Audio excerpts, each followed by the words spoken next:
Yo, what's going on, guys? It is time for another reaction video, and today I'm going to be reacting to the history of Peru explained in 10 minutes. Let's get straight into it.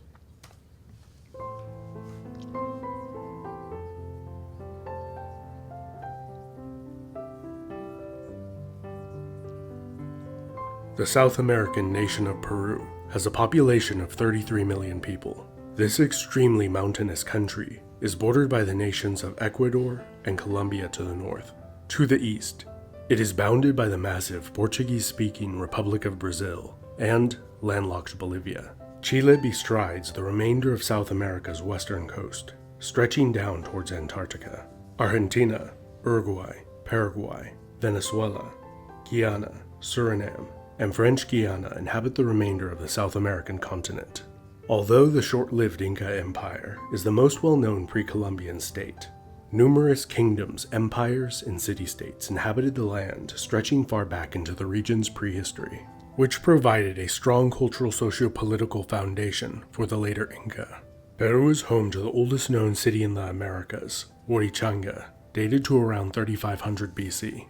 This city was part of the Norte Chico civilization, which was centered around a little over a dozen towns and cities. From around 3200 BC onwards, these settlements were characterized by large communal building projects, including temples, plazas, and stepped pyramids. Their pyramids were built during the same time period as ancient Egypt's pyramids, although on a much smaller scale, and 2,000 years before the earliest pyramids of Mesoamerica were constructed far to the north. The Norte Chico civilization is highly unusual in history in that they built cities, monumental structures, and irrigation systems, while never creating ceramics. One theory for the demise of their civilization is that their advances in irrigation technology made their ancestral homeland less desirable, compared to relatively nearby alternative sites. As their cities declined and were eventually abandoned, numerous smaller, well-irrigated settlements over a much larger geographical area spread to the north and south. During the succeeding Kotosh period, pottery was first developed.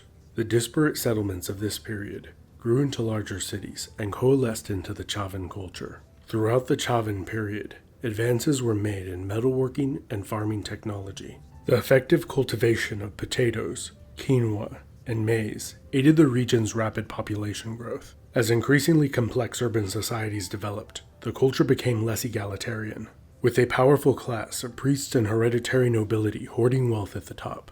The centuries of peaceful growth and coexistence of the Chavín period gave way to a more culturally regionalized and warlike age. Three rival power centers. Seeing this map up close, I didn't realize there were so many different rivers and ravines, and I don't know, it's hard to get an idea from scale of this, what the size of all of them are, but the way they just kind of spread all out, and it doesn't look like visually there's a lot of like more large scale lakes like we have here in North America, but more so just a series of these little rivers. Emerged at Lima, Moche, and Nazca. The Nazca are renowned for the many very large geoglyphs carved into the desert soil they left behind, depicting animals and geometric patterns. Around 400 AD, the city-state of Huari was founded. Huari welcomed migrants from all of the region's cultures and synthesized their spiritual beliefs into a new popular religion. In approximately a century and a half, as the city rapidly grew, Huari came to dominate all of the city-states of the Peruvian coast. Perhaps in response to this threat, the city of Tiwanaku, situated near the shores of Lake Titicaca and was now Bolivia, united the previously disunited city-states of the Highland Lakes under its leadership. Although it appears the two empires had a tense relationship, it is generally believed that they never engaged in a large-scale invasion of the other, as each side had a considerable defensive advantage. Mysteriously, both empires rapidly fell around the year 1000, and both of their capital cities were abandoned within a few decades of each other. Famine, natural disasters, civil uprisings, plague, and war have all been speculated to have been the cause for this collapse. Perhaps both empires finally fought a war, which destroyed both empires' prestige and internal authority, ensuring mutual destruction. In any case, after both capital cities were abandoned, many previously minor cities rose to prominence. Tiwanaku was succeeded by a loose confederation of prosperous kingdoms, while the Kingdom of Timor asserted its authority over much of the Peruvian coast as the Huari Empire disintegrated. Around the year 1200, The small city-state of Cusco was founded by the previously unimportant Inca people. For more than 2 centuries, the kingdom of Cusco expanded its territory very little, while the city prospered and its population grew. Cusco periodically raided its neighbors, and in return, the city was under frequent attack from the neighboring Chanca and Huanca peoples. In 1438, the Chanca invaded Cusco with overwhelming force. The Inca king Viracocha fled the city while his son Panchacuti defended it and defeated the enemy. Viracocha then abdicated the throne to his son Panchacuti, the 9th Sapa Inca. He embarked on several campaigns of conquest, transforming the kingdom into an empire. His successors Tupac and Huayna Capac enjoyed long reigns and This is the first time I've ever seen the name Tupac used other than the rapper Tupac. And now it makes me wonder the origins of his name and how his mother and father chose to give him the name of Tupac. If anybody knows if there's anything that's connected in any way, shape, or form to the Inca and Tupac's name, let me know in the comments. I'd be curious to know if there is any kind of connection or if it was just, it's pure coincidence. But I've never seen the name Tupac any other time throughout my life until now. greatly expanded the empire. The empire was at its height and was likely inhabited by over 10 million people and growing. Massive building programs had been completed, like Machu Picchu and an empire-wide system of roads. Also, has anybody watching ever been to Programs had been completed, like Machu Picchu. Machu Picchu? It's somewhere that's been on my list for a long time to visit, and I've heard mixed feelings from people that it's really cool to see, but it's, maybe there's other things that are more interesting to do, and then some people who think it's amazing and it's worth the time to visit.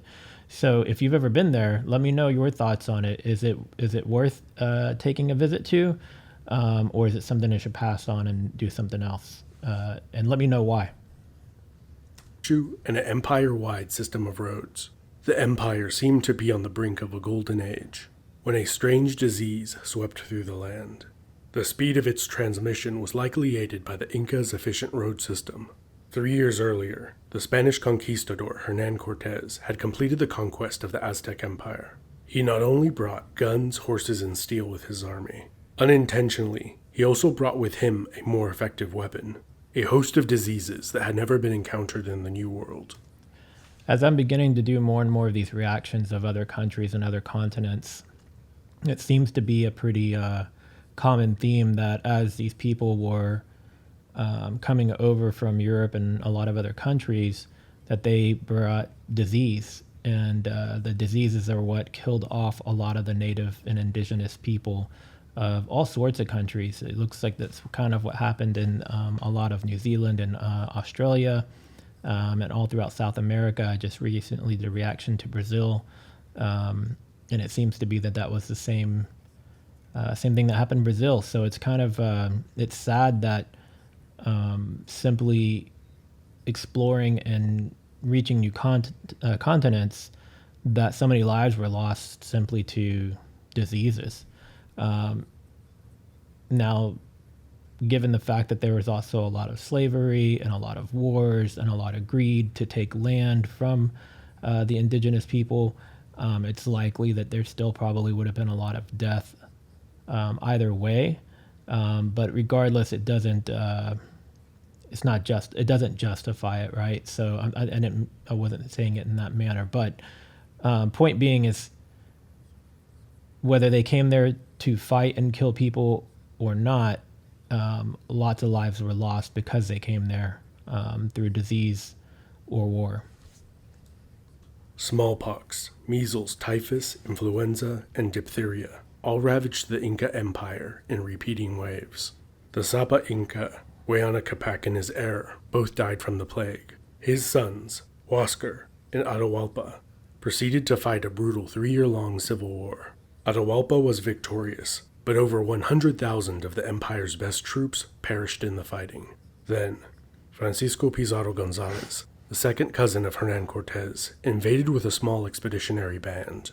Pizarro captured Atahualpa during a negotiation and then tens of thousands of the Inca's malcontented vassals rallied to the Spaniards' cause, particularly the Inca's traditional enemies, the Huanca and the Chanca. After a massive ransom of gold and silver was paid for Atahualpa's release, Pizarro had him executed.